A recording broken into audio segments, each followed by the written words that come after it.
I will just speak about comparison and application of different Presbylasik formula. I have still no financial problem with this talk, and I think it's really a mix of corneal and multifocal, residual accommodation, and the pupilla. And I will give you a lot of formula that you can perhaps more understand what you do with your Presbylasik. The optical principle common to this technique is to compensate the loss of accommodative power, increasing the depth of focus, giving a good near vision while maintaining a satisfactory far vision when you are binocular. Let's go to the old geometry that we perhaps learn during our class when we were quite young. An aspheric surface is described by the term conical, and the conical section because it's generated by the intersection of a cone with a cutting plane. I will explain that here. So that's where you come from the Q factor, and it's not so difficult to understand that. The value of the asphericity for different type of conic section. If you want to have the Q equal 1 minus B quadrat 2 under A quadrat 1, and you have A and B. Let's go a little further. Perhaps you will understand better why we have this curve.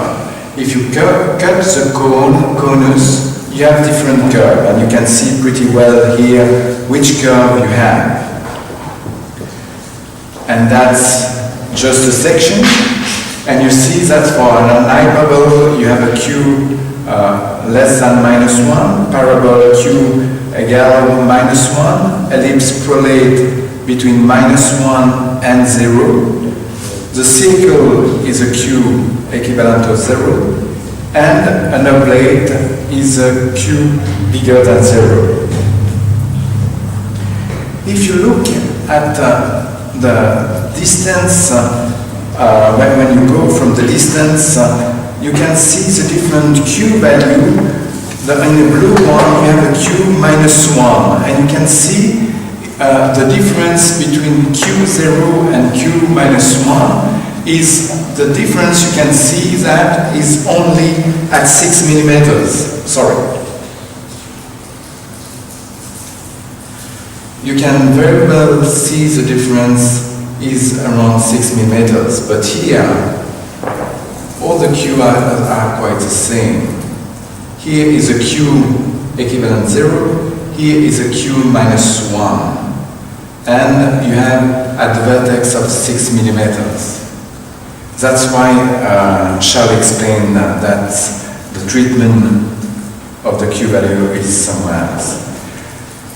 Just to remember that the equation of the conus will go a little further, and perhaps it would be interesting for the people that eccentricity is equal to the Q minus the -1 A eccentricity product 2 is equal to the Q.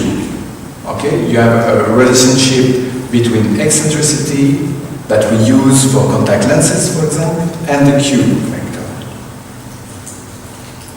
So we have already speak about. Now, just for me, when you have a spherical surface, shows the radius are all the same. When you have an aspherical surface, you have a variable radius. First step. Now, just have a look at this line. Spherical aberration Z4 is just that. That's where you find to the radius and the pupil. Let's go a little further. And here you have the spherical aberration in between, and you have also another spherical aberration here, but we use this one, the longitudinal. What's happened when you change your spherical aberration? That's without spherical aberration and with an aberration spheric. you will have a depth of focus and you can see better from near. Just remember that when you have the Zernicke polynomials, it could be perhaps interesting for you that you have to count for the C. When you speak about the C, it's 1, 2, 3, 4. That's a C4, that's a defocus. That's the defocus. And if you read, it's a Z2. Now, 1, 2, 3, 4, 5, 6, 7, 8, 9, 10, 11, 12. And that's a Z4. And when you read somewhere is a C12. Remember that. Just a question of really good understand that. And we work with this defocus and this Z4. The asphericity. Now, let's go to this formula, which is given by Sonia. Spherical aberration Z4. What is the relationship with the Q factor? You see that the Z4 is, first of all, related with the diameter of the pupilla. That's why your drops working so well, because you see, it's a power 4, so drops are very efficient. Put the drops, it will really working well. For the asphericity, so you have a depth of focus very low. And you have also the Q factor, but without any power. So we work on the Q factor, but the pupilla is quite more important. And also the radius.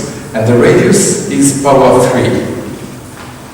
So that's a very important formula to have in your head. Everything comes from here.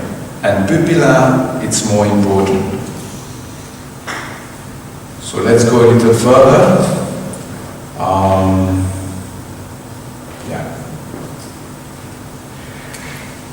Positive spherical aberration produce vision reduction at distance and depth of focus at near. So that's why it's working. And here you can eliminate the circle if the pupilla is a little one. When you have a pupil constriction, you can see the MSF become quite better. And that's why to decrease the pupilla is so important.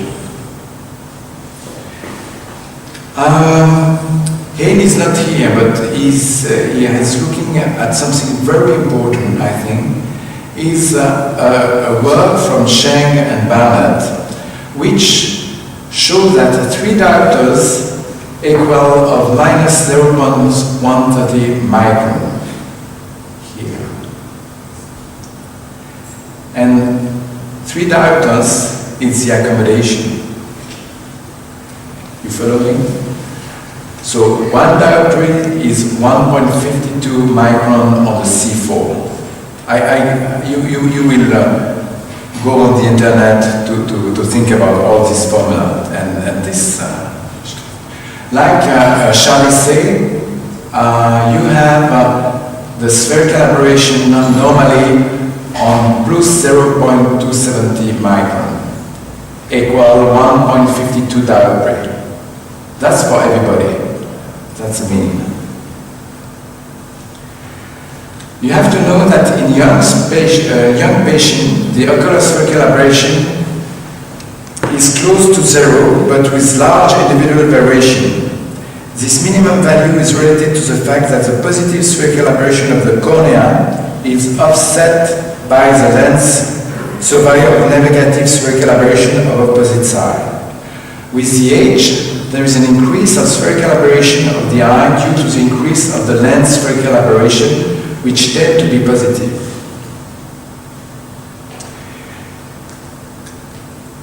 It's just to show you the RMS. When the RMS become bigger, the spherical aberration, you have a loss of contrast sensitivity and you have a hedge problem if the pupilla is dilated. And that's sometimes like the patient see for far, and that's why they don't like it. Now let's go to the classification of Presbylasik.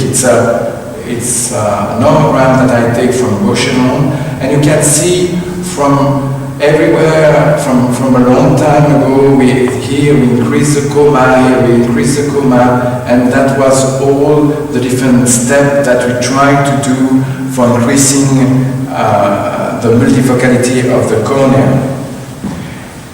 And so that was in 1980. We increased the comma, eccentric aberration, and comma vertical, conic with the back, with a telandro in 2004 to a peripheryphonia, a myopic presbyopia, like this. And that's more the Gaucheron system with a little button. That's why you remember Clay's. And it's a multifocality, near center and far periphery. That's why shall we say that was not exactly the same, and it's a very old fashion. So Clay's, don't mention that anymore, it's finished. It's too old. It's, we speak about the school of Charlie and so on. That's something better. That's the progressive asphericity. And that's where we work at this time. And that's quite more important. That's slides from Frederick Hale, and you can see where we pass through the time. And that was in 90, we do a monovision, we still, that's one of the best, it's still very actual. Multizone is what Clay speak about just a few minutes, and we are now here. You have the blended front size, which is not bad at all, and here we have the ISO system from Frederick Hale. Charlie is just in the middle, and is the guy who understands everything on the asphericity. It's something that the other platform than the Wavelight have some difficulties to understand, because here the pattern algorithm that you use, it's a black box. It's a real black box, and you don't know what you do with your platform. And that's why a lot of the platform is not exactly our cup of tea, I would say. And that's why it's difficult to do if you have to do another step, you will be loose because you don't know what's happened exactly. And by chance, I start with this platform, Wavelight allegretto. Perhaps it's not a chance that I can take it, but anyway. And we are free to manage the Q factor and the eccentricity. We work on it so we can understand better what we can do with the patient. And that's the big force of this platform. With the Schrin, with the Technolaz, with Visic, with Size Smell, each one work in a black box. You don't know exactly how they work with eccentricity or with a Q factor. You just, like you say, press the button, close your eyes, pray, and go on. That's two Normograms that I use. It's the same patient, and you have the same pachymetry. Keratometry, it's the same. Eccentricity here, I enter nothing in the machine. The Q before nothing, and the target will be a -1. I take out 25 microns. The C4, the defocus, I have to do -2.3 to have the spherical, the Z12, the spherical aberration of 0.0 0.826. And so I will treat the patient of a plus 3.85. That's the ISO formula where the C4 become equivalent. That's the formula of Charlie, and you can see that on the Z12 is a little weak. That's why sometimes it's not enough. But we work exactly on the same system. We adjust the C4 in compensation on the dioptric, because you have a relationship between the C4 and the dioptric, and so you will have the C12, the spherical aberration, where you want to have it. And that's all we work with the spherical aberration and the Q factor. That's just to see you a model and the Wavelight system, just to see you that you can see the C4, which is, you adjust the Q, you can put a minus 0.8 or minus 1, what I use, and then you transform that, the dioptric, to have the same C4 than before, and so you increase the C12 of 0.825 here. So you can play exactly where you want. It's not still perfect, but it's working pretty well. And that's it's a slides from Frederick, and sometimes we have globally a very good results when we do this technique with the formula of Charlie or with the C4 compensation. It depends which patient you want to treat. But sometimes you have some value of the results of the Q value which is too high or too weak, because we don't use the Q factor that the patient had at the beginning. And I think that in the next talk, which is further on the formula, will show you why I use the Q factor from each patient is do an integration with the Q factor starting and the Q factor where you want to arrive. And he has not the shift, the myopic shift that I have or that sometimes Charlie has. And this formula, I think for Presbylasik, we will understand quite well in a few 6 months, and we will arrive without this myopic shift, and the people, the hypermetropic people will be very, very happy. That's where I am at this time. And I will thank Charlie, because without him, we will never be here at this time. Thank you very much. Thank you.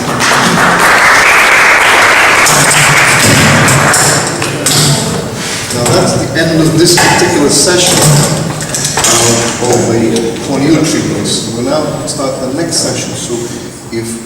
Did you feel it's a little paper for the WOC? Because I have to send my abstract and every people, okay. And